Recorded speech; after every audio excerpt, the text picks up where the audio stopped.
Hey there, Jeff Manchester, Manchester Music. Welcome. In this video, I'm going to review and discuss the latest flagship series from Atom Audio, the S3Vs behind me. Now, these guys represent the kind of middle child in the new flagship series from Atom. You've got at the very top end, the S5Vs and S5Hs.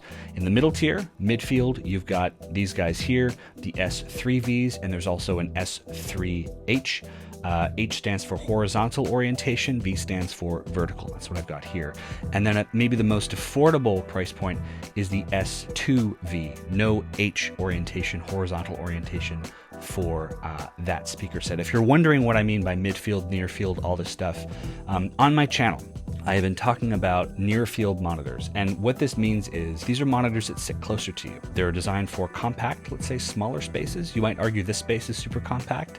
We'll talk about the journey involved in fitting midfields behind me into this space, but they worked. It did fit, it did work. What the near fields kind of do is they're supposed to kind of put you nice and close up to the music. If you have a small space, be super close to you.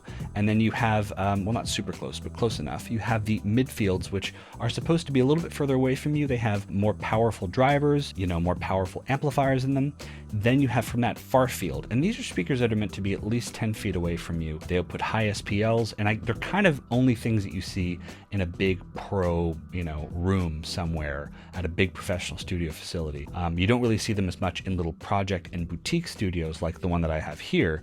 That's where you would find your near field or maybe midfield kind of monitors. And that's why I think near field and midfield have become so popular, especially near field, as we move away from these kind of big facilities into smaller home-based studios like the one that you see here. Now, if you're looking at these monitors and thinking these would never fit in my studio, I want to say that a lot of the new improvements and enhancements, DSP, everything has been generalized and ported out to the lowest kind of tier, the S2V. So what I'm saying about this loudspeaker, I think can be generalized to that one as well. So if you're looking at these going, I can't put this in my space or justify it, I think, broadly speaking, you can generalize my review and my thoughts on this system to that smaller speaker size. So just don't fear. There's a lot to talk about in this review. I want to get back to it. We have new woofers, newly designed waveguides for the tweeters, new mid-range drivers, and also a DSP engine that sits on the back of both of these monitors, which you can configure to make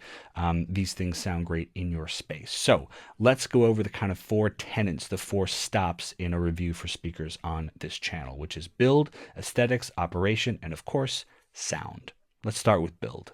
These guys are extremely sturdy. The cabinet construction, I'm not sure what the material is. It's probably, I'm assuming, vibration resistant. When you're making loudspeakers, that kind of thing matters. But it's like totally fully integrated and sealed. It might be a plastic, a fiberglass, a Kevlar, I don't know. But it makes me feel good that if I spill something or scratch something, I can probably wipe it off or just deal with that scratch in a way that I probably couldn't get away with on my Focal Solo BEs, which I own.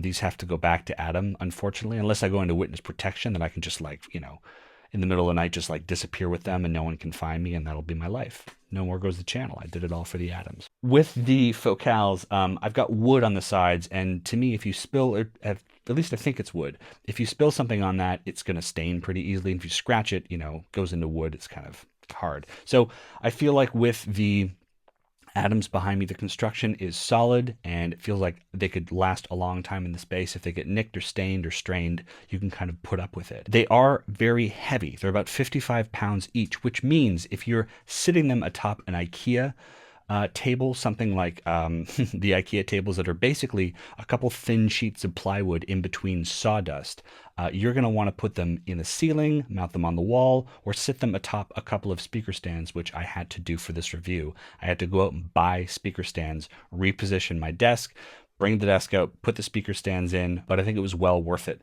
because now I'm sitting further away from my speakers. Also, my speakers on the table before, the Focals, were kind of hitting up against the boundaries, the corners of the wall, which is never a really good idea for low frequency resolution and, perceiving low end and getting, sympathetic vibration from the wall and everything else. So it's kind of nice that even though I had to reorient my studio to make room for the S3Vs, I'm now sat further away. It was like a weird benefit in disguise. I like the orientation of the vertical version. I find that if you do horizontal, you're probably going to need more space to spread out.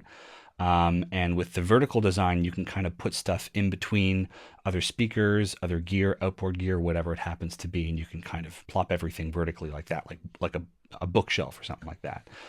So I find that the build is great and it works for the space that I have, even though I thought it was going to be a little bit too compact for the Atom S3Vs. It did ended up working out, but this is definitely not something I could go, and my girlfriend could lift it because it would probably crush her. Okay, aesthetics. Now, Atom says that when they were building the speaker, the design considerations were more about, practicality than looks, which is to say they weren't trying to build a sexy speaker. They were trying to build a speaker that sounded good first, and if it looks cool, it looks cool. But I think they got both right. I think that these speakers sound incredible. We'll get to the sound a little bit later, but they also look like something Batman would mix or master his music on. They're sleek, they're imposing, they are very impressive looking, and they feel like, something that makes you feel good when you walk into your studio and you're about to mix your music. The canary yellow of the tweeters against the blackness of the rest of the speaker works really well, and it almost guides your eye a bit like a lighthouse. If you go from a lighthouse at night, follow me.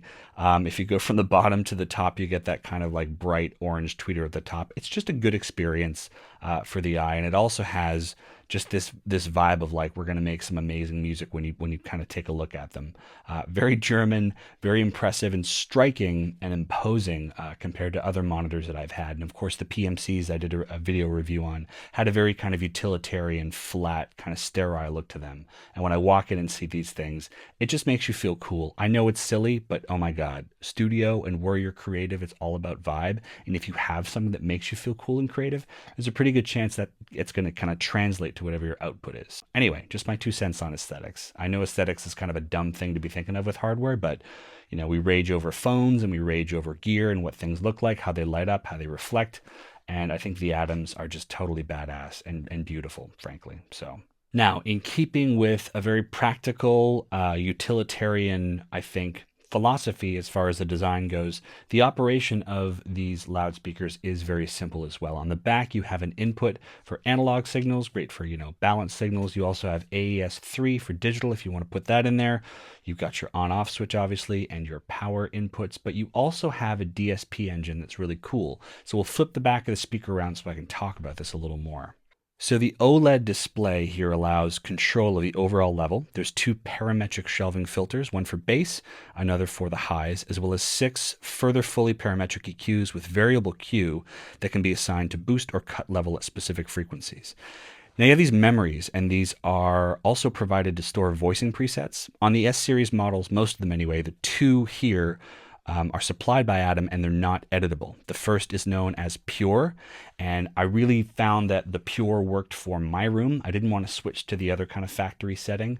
Atom says that the Pure setting at the factory default tuning allows for an extremely accurate frequency response, and the second is a dynamic natural sounding response curve of Atom's own design, which is known as UNR, the Uniform Natural Response. The remaining 3 memories available, these are for user presets for your own kind of personal voicings. Now, you don't have to be doing everything like I am, sitting behind the monitor, getting your hand over there and changing things from the screen. You can actually remote control everything using the S-Control app. It's free for Mac or PC, and it allows you to tweak, change, import, export settings, tune things to the room while sitting basically in the listening position. So you can hear things in real time and in context. It works via that USB connection, and you have to go 1 speaker at a time. So this also helps to update the firmware as new DSP kind of enhancements come out down the road, new functionality and capabilities.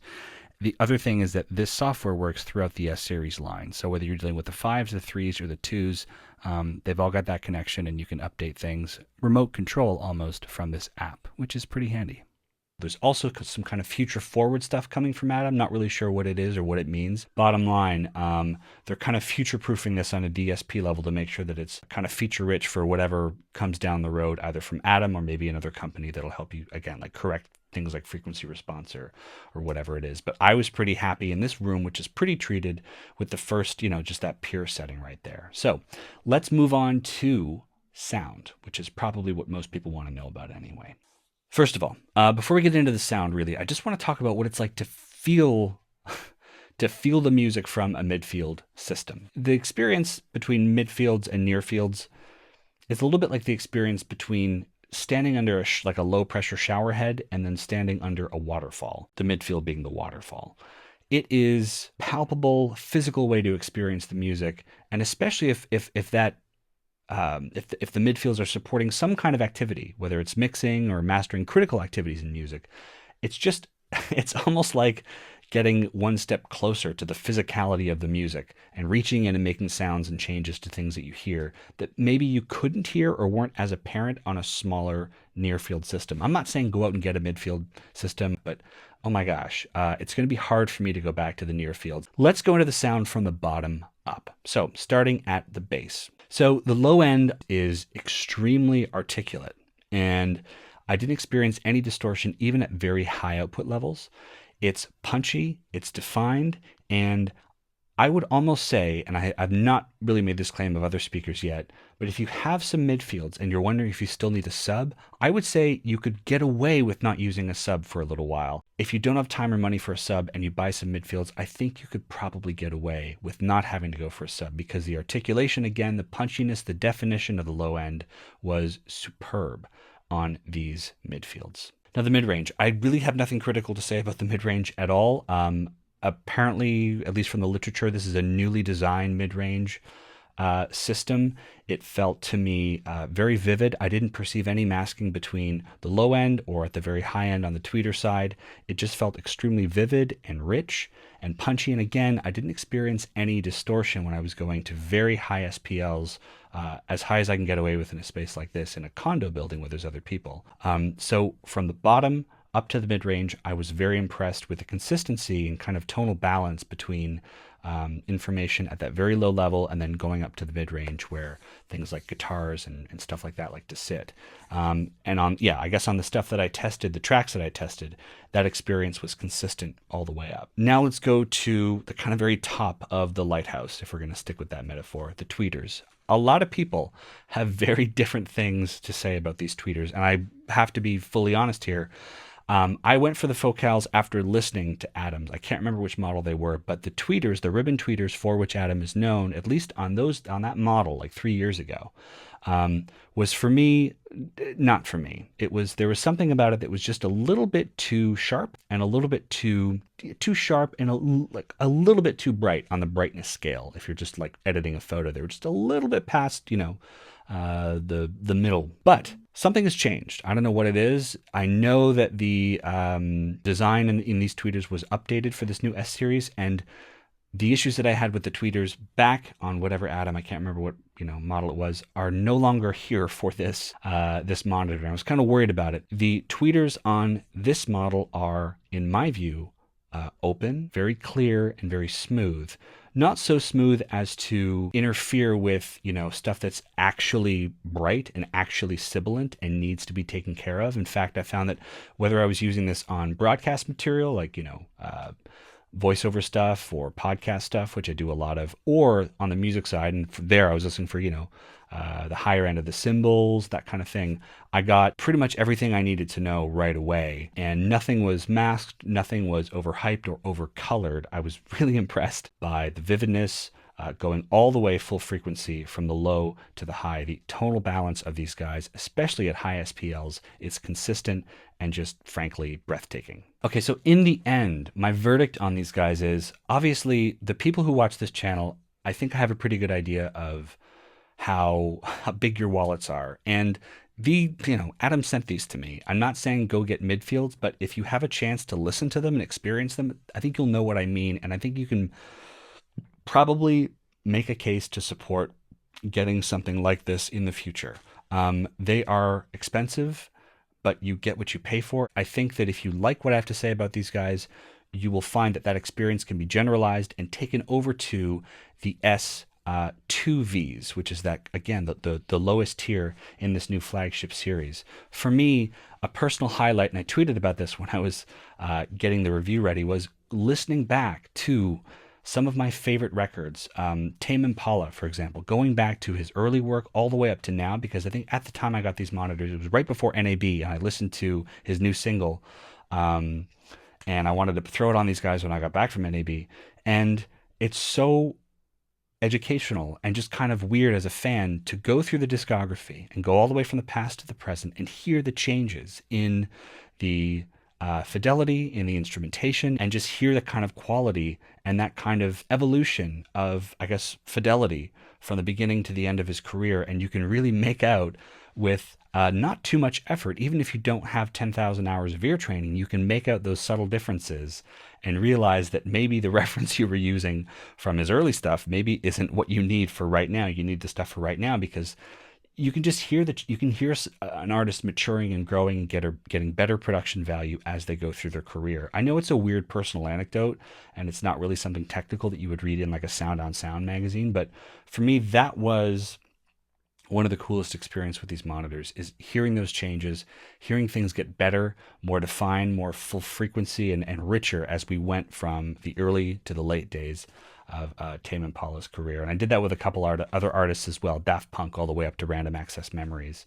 And it was still very notable and, very obvious the changes in production and quality and fidelity as we go from the past to the present. So, again, not a very scientific kind of conclusion. On the whole, these are the speakers Batman would mix and master on and compose on. They look amazing, they sound incredible, and it hurts my heart to have to give them back. Why are you teasing me, Adam Audio? I'm going to go into witness protection program, and you'll never find me, and I never have to give these speakers back, and this channel will cease to exist. Or I will continue the channel because I will be 30 floors in a bunker below sea level doing Manchester music for YouTube. And I'm not giving these speakers back. Deal with it.